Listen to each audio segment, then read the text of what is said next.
ఓం శ్రీకృష్ణ పరబ్రహ్మణే నమః.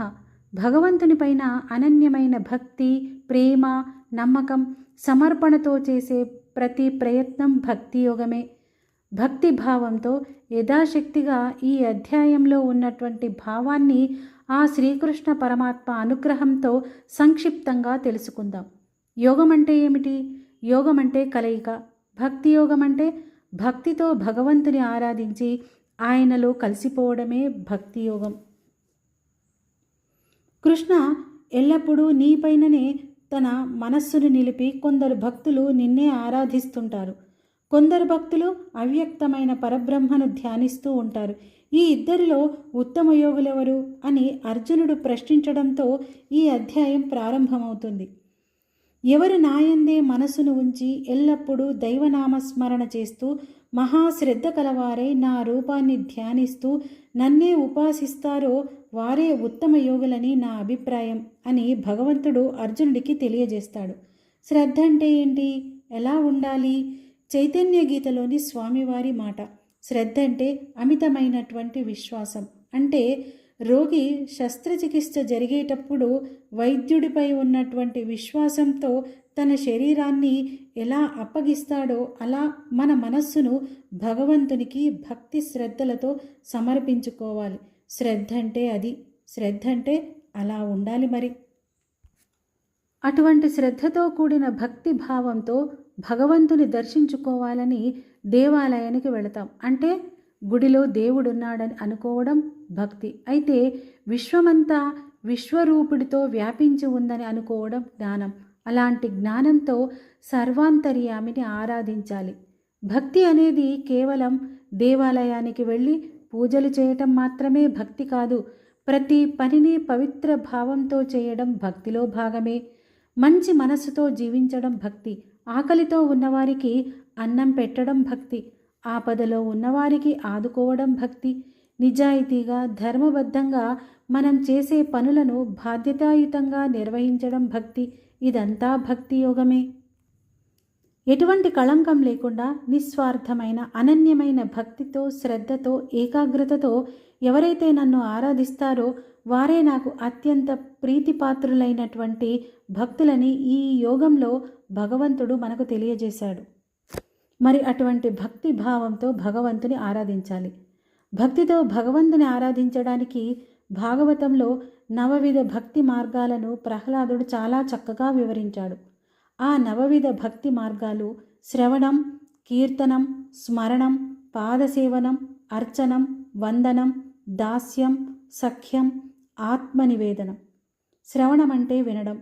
భగవంతుని లీలలు, నామాలు, పురాణాలు ఇవి శ్రవణానందకరంగా విని ధన్యులం కావాలి. ఇందుకు చక్కటి ఉదాహరణ పరీక్షిత్ మహారాజు. శాపవశాన 7 రోజుల్లో మరణిస్తాననే విషయం తెలిసి శుక మహర్షి ద్వారా భాగవత పురాణాన్ని శ్రవణం చేసి ముక్తి పొందిన మహాభక్తుడు పరీక్షిత్ మహారాజు. కీర్తనం. భగవంతుని ఆరాధిస్తూ అనేకమైన కీర్తనలు రచించి గానం చేసి తరించినటువంటి భక్తుడు అన్నమాచార్యులు. స్మరణం. నిరంతరం భగవంతుని నామస్మరణ చేస్తూ ఆపదల నుండి గట్టెక్కిన భక్తుడు ప్రహ్లాదుడు. పాదసేవనం.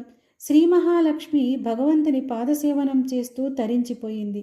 అలాగే మనము కనిపించే దైవాలైన తల్లిదండ్రులు, గురువుల పాదాలను సేవిద్దాం. అర్చనం. షోడశోపచారాలతో భగవంతుని అర్చించి ధన్యుడైనాడు పృథు చక్రవర్తి. వందనం. వినయంతో చేసిన వందనం హృదయపూర్వకమైన నమస్సుమాంజలితో భగవంతుని అనుగ్రహం పొందిన భక్తుడు అక్రూరుడు. దాస్యం.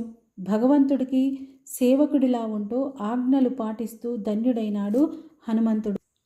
సఖ్యం. శ్రీకృష్ణుడి చిన్ననాటి స్నేహితుడు కుచేలుడు. కడు పేదరికంలో ఉన్నటువంటి వాడు. భక్తితో పిడిగెడు అటుకులు సమర్పించగా తృప్తి చెందిన భగవంతుడు తన ప్రియ సకుడికి వెలలేని సంపదలను అనుగ్రహించిన స్నేహశీలి, దయామయుడు. ఇక అర్జునుని విషయం చెప్పవలసిన అవసరమే లేదు. భగవంతునితో స్నేహం చేసి విజయుడైనాడు అర్జునుడు. ఆత్మనివేదన. తన సర్వస్వాన్ని భగవంతునికి సమర్పించి శరణాగతి పొందిన బలిచక్రవర్తి ఆత్మనివేదన నిర్మలమైన భక్తికి తార్కాణం. నవవిధ భక్తి విధానాలను విద్యార్థులు వారి జీవితంలో అన్వయించుకొని ఆచరించాలి. ఉపాధ్యాయులు చెప్పే పాఠాలను శ్రద్ధగా శ్రవణం చేయాలి. విన్నటువంటి పాఠాలను నిరంతరం స్మరణ చేస్తూ ఉండాలి. గుర్తు చేసుకుంటూ ఉన్నటువంటి పాఠాలను నిరంతరం చదువుతూ ఉండాలి. ఈ ప్రక్రియను పాటిస్తే విద్యార్థి జీవితంలో గెలుపు తప్ప ఓటమే ఎరగడు. దాస్యం అంటే తల్లిదండ్రులకు, గురువులకు, పెద్దలకు సేవ చేయాలి. అర్చన, మనం చేసే పనులను భగవంతునికి అర్పణ భావంతో చేయాలి. ఈ విధానాన్ని పాటించిన విద్యార్థికి జీవితంలో తిరిగే ఉండదు. ఇదే భక్తి జీవన విధానంగా మారుతుంది. భక్తి యోగంలో శ్రీకృష్ణ భగవానుడు ఏ ప్రాణి పట్ల ద్వేషభావం లేకుండా అందరి పట్ల ప్రేమ, కరుణ, దయ కలిగి ఉండాలని బోధించాడు.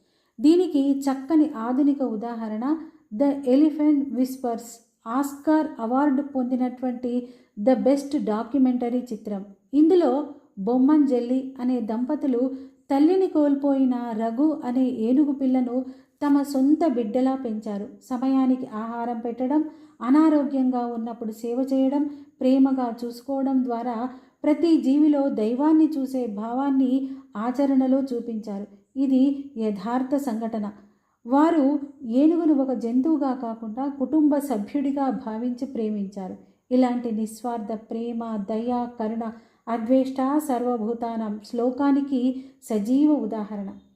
చివరిగా భక్తి యోగం మనలో ఉన్నటువంటి కోపం, అసూయ, ద్వేషం, అహంకారం మొదలైనటువంటి భావాలను తగ్గించి ప్రేమ, కరుణ, దయ, సహనం, క్షమ మొదలైనటువంటి గుణాలను పెంచుతుంది. అద్భుతమైన భక్తి యోగం ద్వారా భగవంతుడు చెప్పిన గుణాలను అలవరుచుకుందాం. భగవంతుని పాదపద్మాలను నిర్మలమైనటువంటి మనస్సుతో సేవించి ధన్యులమవుదాం. ఓం నమో భగవతే వాసుదేవాయ.